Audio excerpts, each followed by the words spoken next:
aí, galera do Tendência, aula de Biologia com a Prof. Ana Lia para o primeiro ano e o conteúdo Genética, aula 1. Amores, na primeira aula a gente discutiu um pouquinho, falou como é que as pessoas imaginavam que acontecia a hereditariedade e a gente comentou sobre o Mendel, que foi realmente o cara que desvendou os mistérios.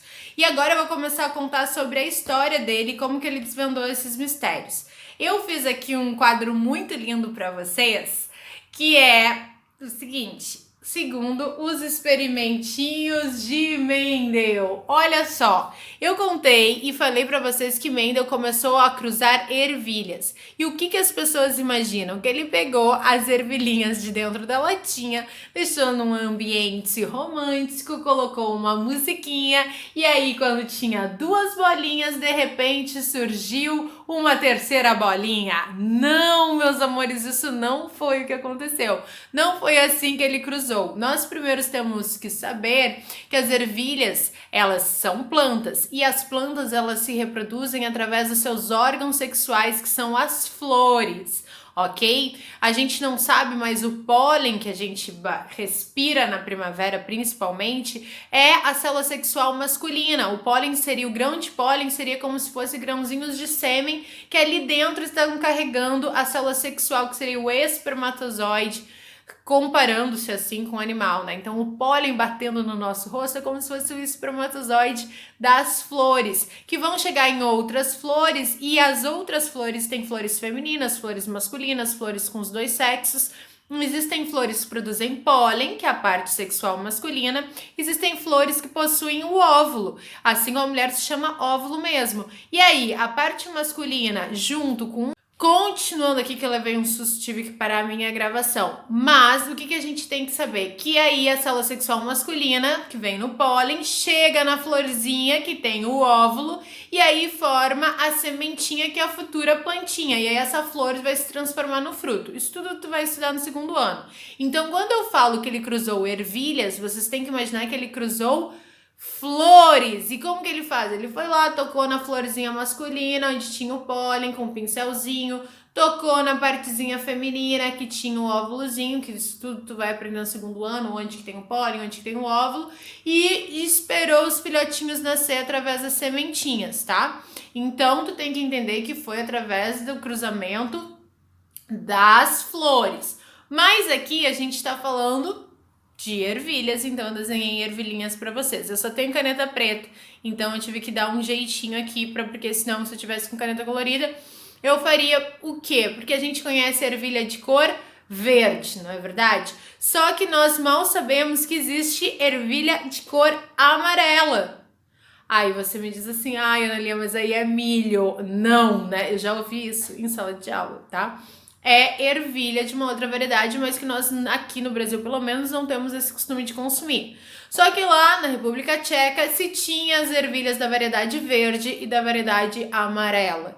E o que ele começou a fazer? Cruzar as flores das ervilhas verdes com as ervilhas amarelas e ter filhotes, porque com planta é muito rápido. E aí ele começou a ver quais que eram os resultados. Aí olha os resultados que ele teve aqui, ó, observa.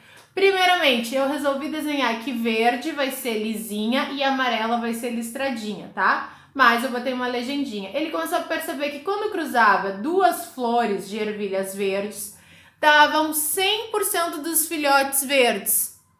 Ele começou a perceber que quando cruzava flores amarelas, que davam ervilhas amarelas, ele tinha às vezes uma grande parte amarela, mas também saíam ervilhas verdes de filhote. Ele via também a terceira situação, que quando ele cruzava amarela e verde, saía grande parte amarela e às vezes saía verde. E às vezes nem saía verde. Mesmo que ele cruzasse amarela com verde, às vezes saíam só amarelas. E aí ele cruzando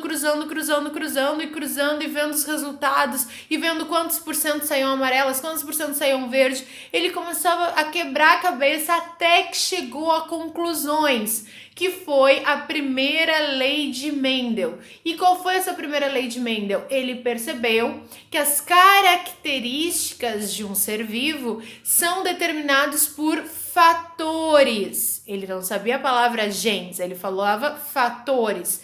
E estes fatores são herdados tanto do pai quanto da mãe. E eles vão se combinar de forma independente, ok?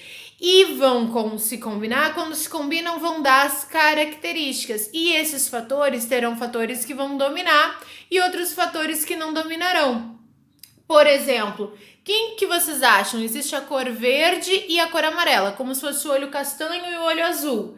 Qual característica que vocês acham que é dominante, olhando rapidamente? Ele teve que, eu vou dar a resposta para vocês, mas ele teve que quebrar a cabeça. Se verde com verde dá 100% verde, agora amarelo com amarelo dá amarelo e verde, mas se eu cruzar amarelo com verde, às vezes sai só amarelo, aí ele que começou a se dar conta?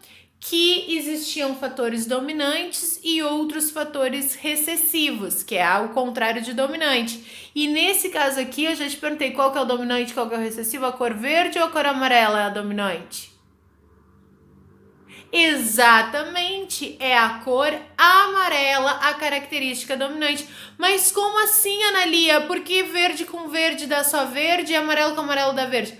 É isso que a gente vai ver como é que ele concluiu. Então ele percebeu que as características que davam esses fatores que davam essas características sempre se encontravam aos pares. E cada um desses fatores vinham do pai e vinham da mãe. E por isso ele formulou a primeira lei de Mendel. Mas depois desse exemplinho aqui, eu vou te mostrar, a gente vai entrar aqui nessa nomenclatura aqui, ó. O que ele se deu conta, então? Lembra que eu falei que a gente ia comentar sobre isso? Deixa eu aproximar. A genética, gente, a gente tá vendo teoria. Tudo vai ficar super explicadinho quando a gente fizer os exercícios práticos, ó. Ele se deu conta que tinham genes recessivos. O que significa genes recessivos? É aqueles que se manifestam aos pares, que são dominados, tá? Que estão na presença do dominante, eles desaparecem a sua característica. E existem os fatores dominantes, que são aqueles que se expressam. E é isso que a gente vai falar agora nos próximos vídeos. Então fica atento que a gente já vai falar no próximo videozinho.